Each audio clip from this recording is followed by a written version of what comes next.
काले रंग के भारी भरकम जानवर का नाम सोनो बताया गया है। सोनो इस लिहाज से खूबसूरत है, उसकी बड़ी खूबी यह है कि ये घर के तमाम अफराद के साथ गली में घूमता रहता है। देख लें, पूरे दिन इसी के साथ था, बस इसमें इसी को संभालता रहता हूँ, कपड़ा वगैरह जो जितना मेरे से होता है इसको संभालता हूँ। बेहतरीन खुराक ने सोनो को भारी भरकम कर दिया है। 5 किलो तो दूध पीता है, रोज का मामूल है 5 किलो दूध पीना। 20 किलो दाना खाता है चूरी। उसके भाई 20 लाख रुपए मांग रहे हैं, लग चुके हैं इसके करीब 11 लाख रुपए लग चुके हैं अब तक।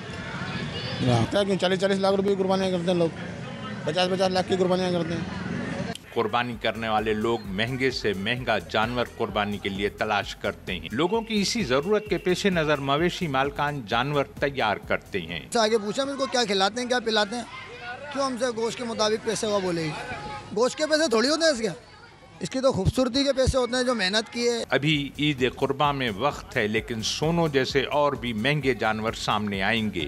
कैमरामैन परवेज अहमद जिया के साथ अली हसन, डॉन न्यूज़, हैदराबाद।